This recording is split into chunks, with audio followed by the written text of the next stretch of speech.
오늘의 사연을 시작하겠습니다. 안녕하세요. 제가 잠깐 일 때문에 해외에 거주하게 되었던 적이 있습니다. 그때 있었던 일이고 저한테는 아직도 잊을 수가 없는 기억이에요. 제가 예전에 다녔던 회사는 규모가 그렇게 크지 않은 중소기업이었습니다. 그런데 회사에 문제가 조금 있던 회사였던 거예요. 저는 그런 것도 모르고 그냥 다니고 있었습니다. 어느 날 평소처럼 출근했는데 회사 문은 잠겨 있고 수많은 사람들이 저를 찾아와서 사장 어딨냐고 하면서 제 멱살 잡이까지 하는 겁니다. 알고 보니 사장은 투자금 명목으로 사람들한테 돈을 뜯어내다가 그 돈을 들고 해외로 날라버린 상태였어요. 뭐 다들 그렇겠지만 그렇게 예상치도 못하고 저는 실업자 신세가 되고 말았습니다. 회사가 월급도 많은 편이 아니었는데 심지어 투자자들이 투자금 뺏긴 것 마냥 저도 제 월급이 몇 달치가 밀려 있었거든요. 실업자가 된 것도 서러운데 돈까지 떼이고 이 얼굴을 한번 본 적도 없는 투자자라는 사람들한테는 멱살 잡히고 욕까지 먹으니 정말 그 서러움이 어디 비할 곳이 없었어요. 제가 다녔던 회사가 이력서에 엄청난 경력이 되는 것도 아니고 그렇다고 제 스펙이 제가 원할 때 아무 때나 취업을 할 수 있고 회사를 골라서 들어갈 정도로 좋았던 게 아니었기 때문에 다시 취직을 하려 해도 참 난감하더군요. 평소처럼 구인 광고 사이트를 돌아다니면서 이 회사 저 회사 둘러보고 있었는데 미국에 있는 한 회사에서 올려놓은 구인 광고를 보게 되었습니다. 영어를 할 줄 모르니 여태 해외에 있는 회사는 관심도 가져본 적 없는데 그날따라 호기심 때문에 눌러보게 되었어요. 그런데 입사하면 초봉이 3천만 원 후반대더군요. 눈이 돌아가는 X였습니다. 그때는 뭐 아무것도 모르니 비교할 수 있던 건 제가 먼저 다니던 회사밖에 없었어요. 둘 다 경력 없이 들어가는 회사인데 제가 다닌 회사가 주는 월급의 2배 정도를 주는 거였어요. 당연히 관심이 생기더라고요. 취업 조건의 영주권은 경우에 따라 도와줄 수 있고 독신자를 위한 전용 숙소도 마련이 되어 있다고 합니다. 결혼한 사람이라면 숙소는 마련해주지 못하지만 집세를 얼마 도와준다는 말도 적혀 있었어요. 이보다 더 좋은 조건이 어디 있겠나 싶었습니다. 그땐 진짜 아무것도 몰랐거든요. 그게 절대 좋은 조건이 아니라는 거요. 영주권은 과정에 필요한 모든 비용을 제가 내야 돼서 배보다 배꼽이 더 컸고 그 당시 한국 연봉에 비해 2배나 되는 금액이었지만 사실 미국에서는 최저시급이나 마찬가지였어요. 돈을 모을 수는 있었지만 정말 아끼고 또 아껴야만 했습니다. 아무튼 미국 가는데 준비했던 과정이나 이런 이야기들은 중요한 게 아니니 생략하겠습니다. 결국 제 스스로 미국에 갔다는 사실이 중요한 거죠.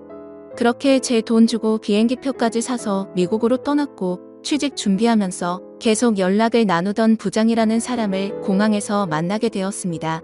차 안에서 이런저런 이야기를 하는데 제일 궁금했던 게 저는 영어를 한마디도 못하는데 미국에 취업을 할 수가 있느냐 물었고 그 부장이라는 사람은 같은 나라 사람끼리 좋은 게 좋은 거 아니겠냐고 하면서 이 직장이 평생 직장을 해도 될 정도로 좋은 곳이라고 하면서 저에게 잘 왔다고 하더라고요. 사장님도 한국 분이시고 한국인들이 운영하는 회사니 어려울 거 없을 거라고 하면서요. 지금 생각해보면 다 한통속이라서 치가 떨리긴 하지만 결과적으로는 미국에서 그 여자를 만나게 되었으니 좋은 점도 안 좋은 점도 둘 다 있었던 것 같습니다. 저렇게 사람 좋은 척하는 건 대표가 도망간 전에 다니던 회사에서도 비슷하게 들었던 말이기 때문에 하나도 믿지도 않았어요. 하지만 어쨌든 저는 당장 돈도 필요하고 이미 바다 건너 미국까지 왔으니 무슨 일이든 열심히 해봐야겠다는 생각이었어요. 숙소도 제공해주고 하는데 한 3년만 고생하면 1억 근처는 모으지 않겠나 하는 생각으로 열심히 해보기로 했습니다. 물론 당했던 게 있어서 그 말을 100% 믿고 있던 건 아니지만 저금이 어느 정도 있으면 좋겠다라는 생각을 한 적이 있었어요.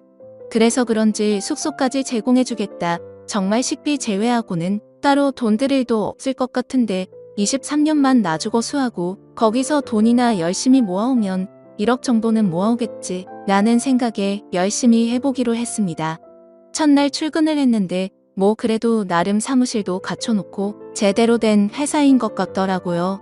직원들 전부가 다 미국에 거주하는 교민들처럼 보였고 부장이라는 사람이 말한 대로 저 말고도 다른 몇몇은 영어를 전혀 할 줄 모르는 사람들이 있었습니다. 그런데 그중 한 명이 격리 일을 하고 있는 여자였어요. 저보다 살짝 나이가 많아 보이긴 했는데 그렇다고 엄청 많은 게 아니고 제 또래 정도 돼 보였습니다. 그런데 또 우스운 것이 그 작은 집단에서도 편가르기를 하겠다고 그 회사 안에서도 영어를 할 줄 아는 사람들과 못하는 사람들끼리 파벌이 나누어진 상태더라고요. 영어를 배워야겠다는 열망도 그다지 없던 편이라서 저는 자연스럽게 영어를 못하는 사람들 그룹과 어울리기 시작했고 그 격리 일을 하고 있다던 여자와도 자연스럽게 친해지게 되었습니다. 그때 대화를 주고받으며 그녀가 저보다 4살이 많은 36살 여자라는 걸 알게 되었습니다. 아이 2명을 키우고 있는 애엄마였고 남편은 한국에서 일하면서 돈을 보내주고 있다네요. 자식 교육 때문에 왔다고 들었는데 그 당시에 환율이 한번 엄청 올랐던 적이 있어요. 그때 남편이 송금하기 힘들다고 하여 하는 수 없이 그녀가 취직을 하게 되었는데 그때 취직을 한 이후로 일도 손에 맞는 것 같아서 계속 하고 있다는 말을 들었습니다. 혼자 애 키우느라 고생이 많은지 매일 화장기도 하나도 없이 출근을 하고 옷은 세탁기를 돌려놓고 대충 개어놓은 건지 구김이 심했습니다. 그래도 그런 지쳐 보이는 모양새에도 그녀의 얼굴은 봐줄 만한 편이었고 애엄마라고 하기에는 군살도 하나도 없고 딱 보기 좋은 모습을 하고 있었어요. 정말 하나도 꾸미지 않고 있는데도 자연스럽게 예쁘다는 느낌을 받았습니다. 그래도 이 아줌마는 저랑은 다르게 퇴근 후에는 저녁 시간을 활용해 어학당 같은 곳을 다니면서 영어를 배우려고 했다는 겁니다. 애들 교육도 있고 하다 보니 영어가 필요한 순간이 온 것 같다는데 시간이 부족해서 그런지 영어가 많이 늘지는 않았다고 했어요. 그래도 짬이 있다고 생활에 필요한 영어 정도는 할 줄 아는 것 같았습니다. 아예 남 놓고 ABCD도 몰랐던 저보다 훨씬 잘했기 때문에 그녀가 저를 많이 도와주고는 했습니다. 아무튼 저는 일을 시작한 첫 달 동안 독신사 숙소에 같이 사는 직원과도 많이 친해져서 여기저기 놀러 다녔습니다. 그런데 놀라운 건 미국의 기러기 생활하는 아줌마들이 생각보다 엄청 많았다는 거고 그 기러기 생활하는 아줌마들이 엄청나게 쉬웠다는 거예요.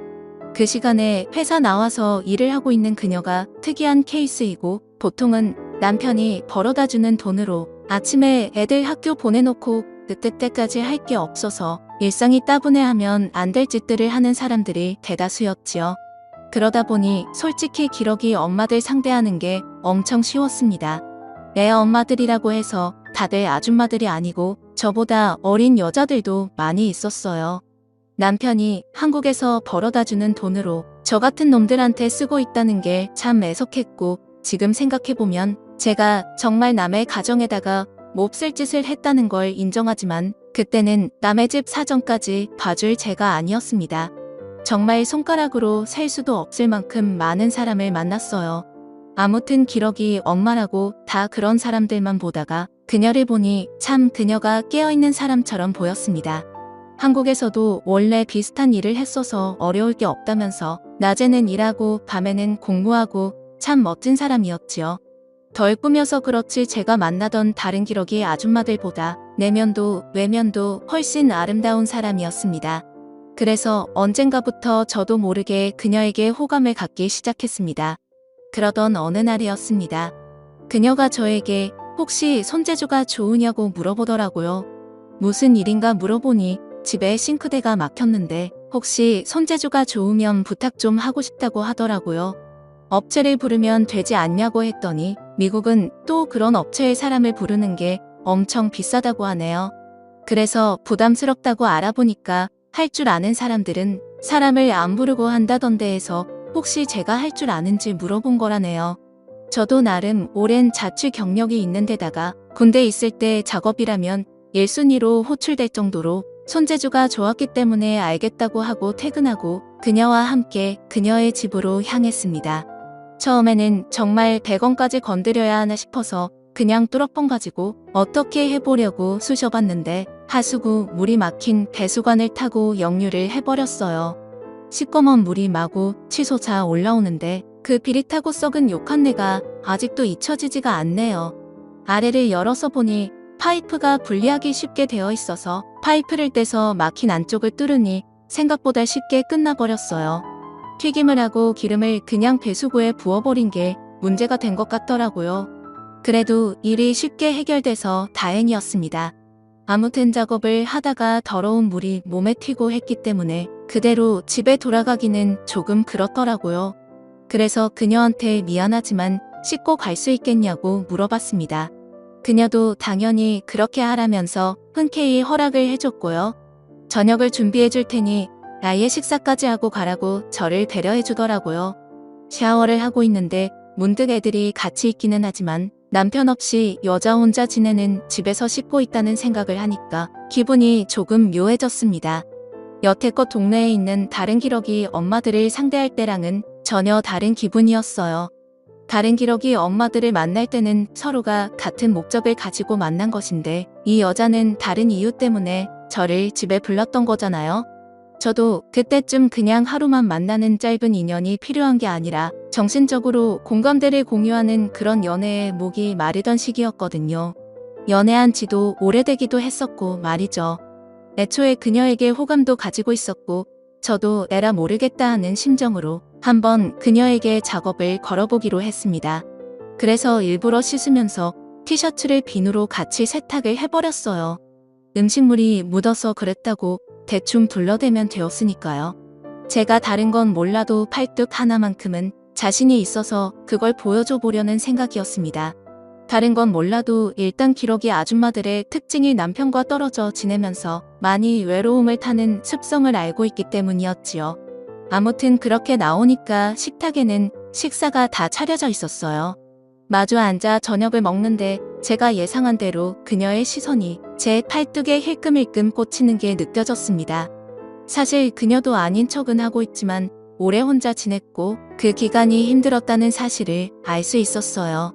업자를 부르면 비용이 비싼 건 인정하지만 굳이 다른 사람이 아니라 저를 부른 이유도 대충 이유를 알겠더군요. 아무튼 아줌마 혼자 애 키우면서 살아가다 보니 지치기도 했고 응당 남편이 해줘야 할 집안일을 대신 도와주는 제가 생겼으니 그런 것도 좋았나 봅니다. 틈만 나면 저한테 사소한 것 도와달라고 해놓고는 저녁 먹고 가라는 게 일이었습니다. 처음에야 100원 뚫어주는 게 큰일이긴 하지만 이후에는 전구 좀 갈아달라부터 TV가 안 나온다고 해서 가보니 코드가 안 꽂혀 있을 때도 있었고 리모컨에 건전지도 안 끼고 뭐가 안 된다고 하는 일도 있었어요. 아예 나중에는 도와달라고 할 만한 게 없으니 독신자 숙소에서 밥을 챙겨 먹어봐야 얼마나 잘 챙겨 먹겠냐고 하면서 밥 한 그릇만 더 뜨면 되니까 시간 되면 아예 집에서 저녁을 먹고 돌아가라고까지 하더라고요. 그러던 어느 날이었는데 그녀가 이번에도 저보고 저녁을 먹으러 오라는 겁니다. 그런데 평소랑은 약간 달랐어요. 제 눈을 도무지 마주치지 못하더라고요. 그러면서 굳이 그녀의 아이들이 학교에서 2박 3일간 캠프를 가게 되었다며 혼자 밥 먹기 그래서 그런데 같이 먹을 사람이 있으면 좋겠다고 하더라고요. 저도 눈치가 아예 없는 사람은 아닌지라 그녀가 무슨 말을 하는지 단번에 눈치를 챘습니다. 여자가 먼저 그렇게 저에게 신호를 보내줬는데 눈치를 못 채주면 예의가 아니라고 생각했습니다. 그래서 그날은 그녀의 집에 출발하기 전에 아끼는 향수도 구석구석 뿌리고 출발했습니다. 아니나 다를까 그녀가 차려놓은 식탁은 평소에 차려주던 밥과 밑반찬이 아니고 차림에 제법 신경을 썼더라고요. 테이블 한가운데는 와인도 한 병 준비가 되어 있었습니다. 저도 그녀를 가정이 있는 사람이기 이전에 회사에서는 의지가 되는 직장 동료이고 제가 쉽게 생각하고 하루살이 인연을 보내고 있는 다른 여자들과는 다르게 한 명의 이성으로서 접근했던 여자였기에 저도 긴장이 다 되더라고요. 그녀는 당연히 이런 식의 만남이 처음이었는지 말도 제대로 못하고 벌벌 떨고 있는 게 눈에 보였고요. 술이 한두 잔 들어가면 분위기가 타오를 줄 알았는데 그게 아니었네요. 그녀가 생각보다 술이 많이 약했던 거예요. 술이 입에 들어가니 그녀가 그동안에는 한 번도 내색하지 않고 해준 적 없는 이야기를 해왔습니다.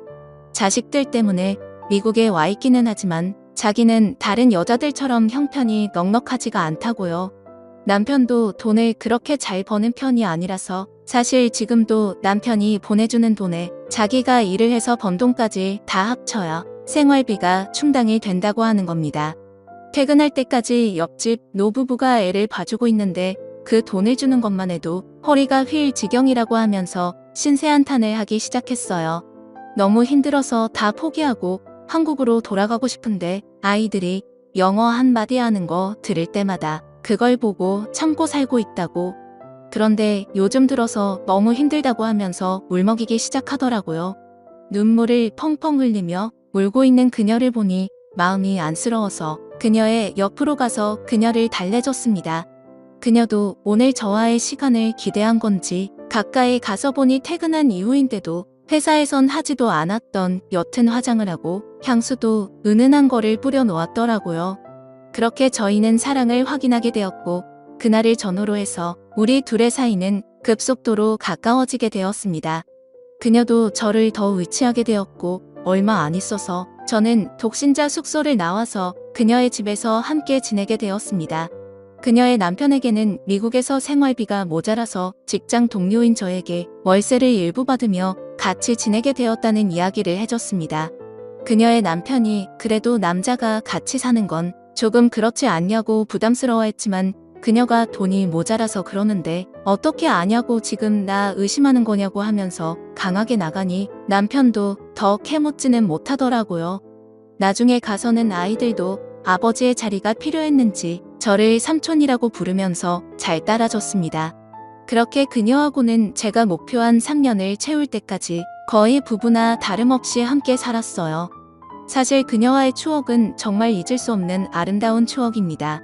그때는 그녀가 남편이 있는 걸 알면서도 연애를 시작했고 저는 그동안 그 사실을 망각할 만큼 진심으로 그녀를 사랑했었거든요. 부부처럼 다투기도 많이 다퉜지만 서로 많이 아껴줬습니다. 제가 한국에 돌아갈 때가 되면서 그녀는 결국 제가 아닌 한국에 있는 남편을 택했지만요. 저도 그때서야 제가 큰 잘못을 저질렀다는 걸 깨달았습니다. 한국에서 열심히 돈을 벌고 있는 그 남편에게 말이죠. 그녀는 저를 잠시 지나가는 인연으로 생각했는데 저는 그녀의 남편에게서 그녀와 그녀들의 아이들까지 뺏어올 생각을 하고 있었거든요. 저의 착각으로 끝나버렸긴 하지만요. 그 뒤로 저도 사람을 잘 못 믿게 돼서 독신주의자로 살고 있습니다. 연애는 하고 있기는 하지만 결혼은 하지 못할 것 같아요. 앞으로도 평생 쭉 저 혼자 살겠죠. 하지만 이해합니다. 이건 다 제가 지은 죄이자 지난날에 대한 업보라고 생각하려고요.